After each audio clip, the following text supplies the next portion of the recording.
Hello, thank you so much for tuning in to Jade of Trades. My name is Chris Pons.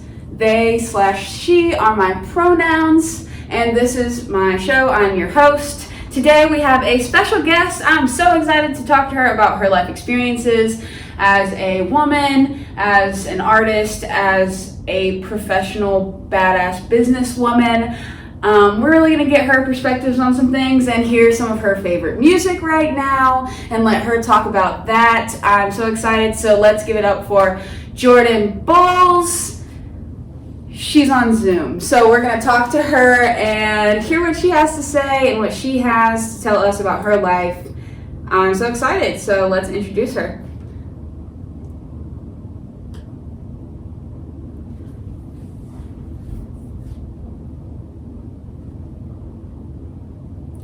Hello, Jordan. Welcome to Jade of Trades. My name is Chris Pons. I'm the host. I'm so excited to have you on the show. I'm going to let you introduce yourself. Awesome. Can you hear me? Yes, I can hear you. Yes, we can hear you. Great. Awesome. Hey guys, I'm Jordan. My pronouns are she, her, and I'm super excited to be on Christian's podcast today. I think the concept for Jade of Trades is totally brilliant. I love a female-led project, kind of dedicated entirely to highlighting other female and minority groups of artists. I think that's incredible. So I'm really excited to be here today. Wow, that's so nice. Thank you so much, Jordan. So I just have some questions for you today. I wanted to have you on the show because you are a talented businesswoman who's had some kind of crazy jobs all over the place, and I want to hear about all of them. Yeah, I always, and I think you all relate to this, I always feel like I'm lying when I tell people about my work history, or I feel like it's such a scattered mess that people just tune out by like job number 3. Yeah, I do relate to that fully. But I hate that because I'll speak a little bit about this later, but I think that comes along with being a woman with ADHD. And I also think that it causes us to shrink down our story and minimize our accomplishments because I have a super big fear of rambling or boring other people because I know how short my own attention span is. And so I take less time to tell people about things I'm interested in, things I've accomplished, things I've done, because it's so much. And I used to feel like that was a negative aspect of myself and my life and a bad character trait. But I've learned just through maturing and getting some help for my mental health that having been a Jade of all trades, if you will, having done so many different things really just makes us beautiful and allows us to contribute a piece of ourselves to so many different realms of the world and people. So you want me to just kind of talk about the experiences I've had? Well, I do have some questions, but I do want to follow up on that. Like, I also have ADHD, and I actually didn't get diagnosed until older. So I look back on my childhood and my early adulthood out on my own for the first time, where I felt often judged by my peers who were able to pick one thing and focus. And I kind of did something for a couple months and then did something else for a couple months, and that kind of became maybe a flaw to some of the people in my life. But now that I'm older and I'm also diagnosed and know how to kind of deal with those things and grow and focus on my passions and etc. But for a while it was such a burden on me. So do you want to elaborate a little bit on that? Yeah, definitely. I really grew to realize, and same with me, I didn't get help for my ADHD until high school, and then I wasn't really getting proper help. Just to be fully transparent, we were a Medicaid family, so I was just going to the only doctor that would prescribe the generic covered stimulant, and I was having a terrible time with it, so I was taking it regularly. So it wasn't until the last year that I really got medicated properly. And I know that doesn't really seem relevant, but it is so incredibly relevant because... No, definitely. That's a huge, huge deal. Yeah, and I resented the fact that people would be like taking my passions less seriously because they'd say, oh, it's just Jordan, she's got a new thing every month. She's got a new, whether it's turtles or her band, music, I would always go back to the same couple of things, like caring for others, nonprofit realm, creativity, music, art, but it was something different and so vastly different every time that I felt like people stopped taking my passion seriously. Because the first couple of times you do something big, you're like the star child. You're also smart and you're super motivated when you're hyper-focused on one of those projects. So you become reliant on this validation from adults and peers and mentors that they're like, wow, you have great ideas, your brain moves so fast, you talk so fast, just slow down. Like, you're so, involved in all over the place. I always got told you need to slow down and you're all over the place. And exactly. And so the first couple of times I did this in high school, I would become obsessed with a project I was going to do or start. Adults, friends, where everyone was wowed by me. I was going to be the next best XYZ, whatever the project was. But by time number 10 of me totally reinventing myself, people became fatigued, I think. And I had grown so dependent on this validation in every project I did, whether it was a club at school. Where you started it and you were immediately successful, and then now over time, like getting older, I completely understand what you're saying. And because a lot of those projects ended, because within the first 2 weeks, I wasn't the best in the world at it, so I completely lost interest in it. Yes. And that's another thing with ADHD. Our brains really struggle to receive the stimulation that we need to continue on with things that we're not interested in, whereas regular chemical neurotypical brains, regular chemical constructed, I'm not sure what the word is, composed neurotypical brains, they can do function projects, things like that. They can do things they're not interested in. They can do things they're not obsessed with. I can only pour myself into something I am fully wrapped in, or else I have no business in it at all. Completely. I have to be fully entertained by it, or at least give myself some sort of reward to get through like I'm in college right now as a full-time working adult, so I have to reward myself in increments. Absolutely. Kind of thing. And I remember in high school, I came from a family that was not super rich. I came from a family where both my parents didn't go to college. Most of my grandparents didn't go to college. And I knew I wanted to go to college, so I did everything pretty poorly, spread myself super thin, but I had this personality that made people feel important and loved, so I think I got away with it for a really long time until I didn't. I do understand that. Exactly. And people started saying, you're spreading yourself too thin. And when I got to college, that was exacerbated. I joined every single thing I could think of, worked a job, went to school full time, tried to be like 100% constantly.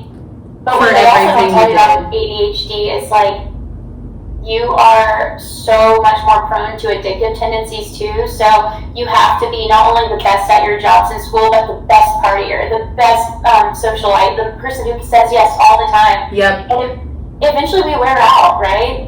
Completely. I've let down complete passion projects due to just pure burnout and kind of felt left down, like I let myself down. But now when I look back, I kind of realize that, I don't know, there's still hard things to look back on, but now that I kind of know who I am a little bit more, I can look back and know that the next thing I do, how to kind of grow from that, if that makes sense. Yeah, absolutely. And, I could give you a 3-hour-long talk on going from graduating college to where we met at the beach and working at the skate shop, surf shop, coffee shop, teaching surf lessons. You were working like 5 different jobs. We were trying to make a band happen together. Ideas constantly. I went to Africa. I live on an island. I come back. I'm a nanny for a year, basically wondering what my purpose is. And I finally get into this like nonprofit marketing realm that I was meant to be in. So that's actually my next question is, what's it like working in an office space setting compared to those crazy schedules, like working some part-time, some full-time, and traveling and working here for 6 months and doing this for 8 months, etc.? Like, how do you compare that to working in an office now? So this is something that I haven't had like a chance or a platform to talk about, but I'm really glad that you've given me this opportunity because even during the pandemic last year, am I allowed to say that word on here? Yeah, you're allowed to. I think you're allowed to say pandemic. It like flags posts or something. So panorama. Last year during the Pandora. Pandora, yeah, last year, my sense of mental well-being fell apart pretty much. So even though I was in a nonprofit, even more laid back, full-time, I was working from home. To make a long story short, it just wasn't the right fit for me. But now that I have the right fit, that's an office job, a very like corporate job, if you will, I love it, and I'm like thriving, and I enjoy my job, and there's so much. I have a great boss and a great team that I work with, which is what makes the difference. But like, they prioritize mental health, which my last job did as well, and there's so much room for me to be creative. But the number one thing that has helped me thrive in my personal life is that I have structure. And I didn't realize how much I needed that because I resented it for so long. So I say that all the time, working as like a waitress, going into an office space, I was lacking a lot of structure, and I need structure. As much as I like to jump around, I do need a layout and goals, I think.